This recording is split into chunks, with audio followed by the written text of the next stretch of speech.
Welcome back, folks, to this episode of Grill and Spirits Thanksgiving edition. We're going to do some deviled eggs. Got 50 people coming to my brother's house later on today. So I boiled these eggs the night before. You can either use the pre-bagged boiled eggs if you want. A couple quick tricks about boiling eggs. I've seen all sorts of stuff about boiling them in hot water with vinegar, kosher salt, this, that.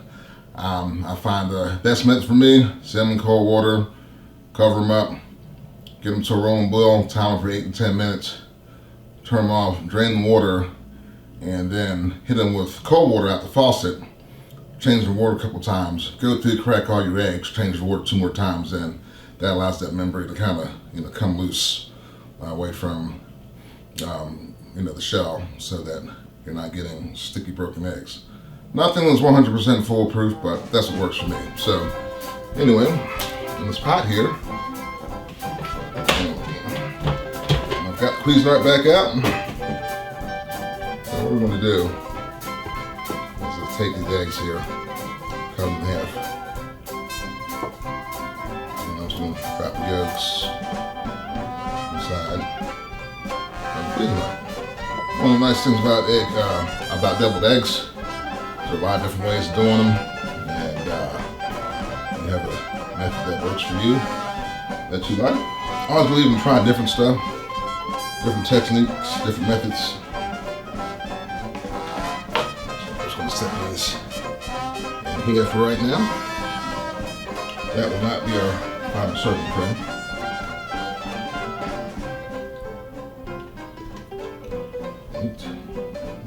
This looks like this is close to 2 dozen. Now, me personally, I am not a fan of Miracle Whip or tangy salad dressings and deviled eggs or potato salad, but if that's your thing, then by all means, go for it. Now, I've shared this recipe with some people before, and they're like, well, I did everything that you told me to do. It just didn't come out right, it didn't taste right. And almost every single time they use Miracle Whip.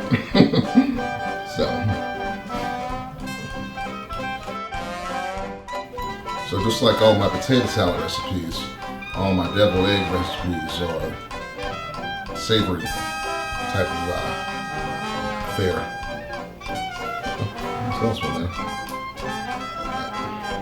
And the reason why we're going to use Cuisinart, the food processor, makes it a lot quicker. However, if you choose to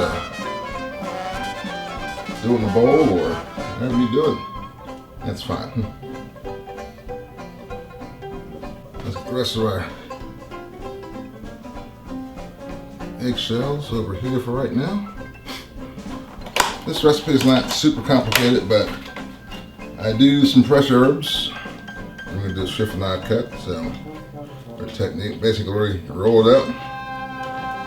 Sharp knife, let the knife do the work.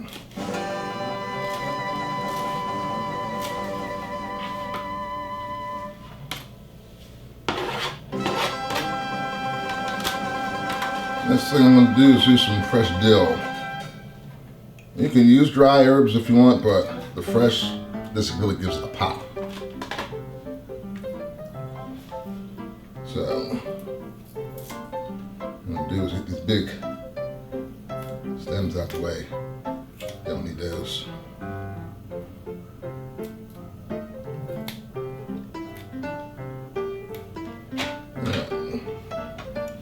We'll do just about the entire container. And we're going to throw that in there. For this recipe, I prefer Hellmann's mayo, but any savory mayo that you may like, it's okay to use. Okay, so we're going to start with about 6 to 8 tablespoons. Mayonnaise. We're going to do just about half a teaspoon of Dijon mustard.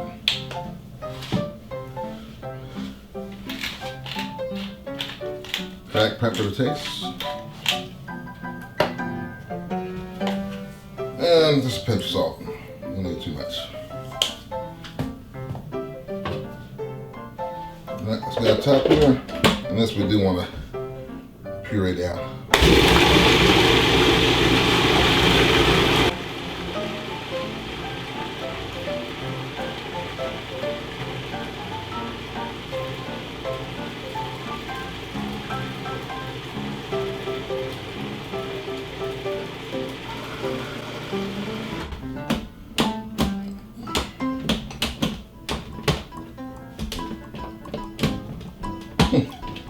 Getting stuck. Oh, there we go. Okay. I'm gonna just taste a little film here. Needs a little more mayo, a little more salt.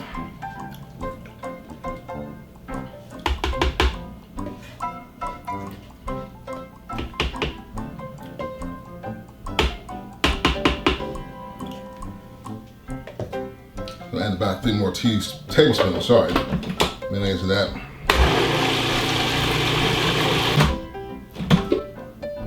Oh, that looks great. There's another. Okay. That's what we're looking for right there. Has a really nice flavor to it.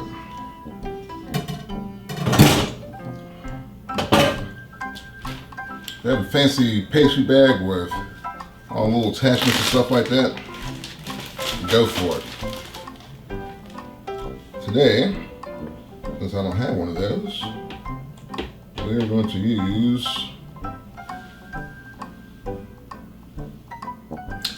a Ziploc bag, a freezer one.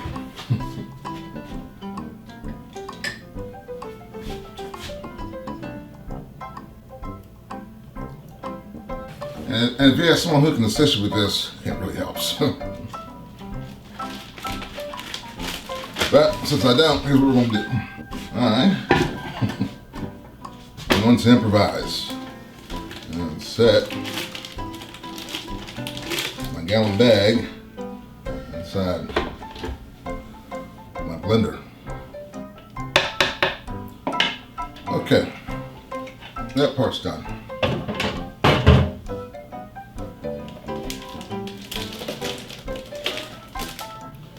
What we want to do is get this all to one side.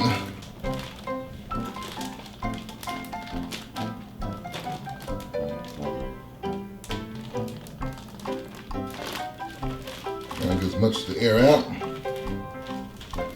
And we're going to roll. Well, actually, before we roll, what we're going to do is get a corner. Cut that corner off, because that's where it's going to all come out at. So just be careful when you roll now, because you don't feel the piping out yet. Kale's it's not necessary, but if you're transporting these things, it will make things a lot easier for you, unless you have a deviled egg carrier or an egg carrier, which I do not.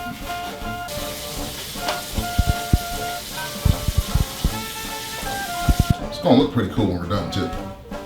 So it doesn't have to be perfect. The goal is to kind of get these things something to lay on, and you're going to get an amazing presentation when we're finished. And so now what we want to do is just lay these out however you like them here.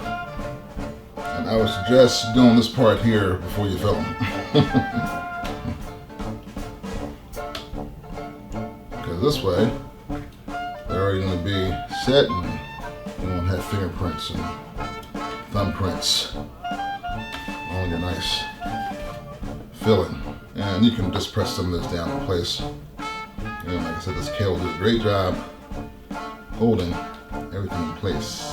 Alright, there we go. So, now what we're going to do, and what you want to do is begin squeezing from the side, opposite side where you cut. So,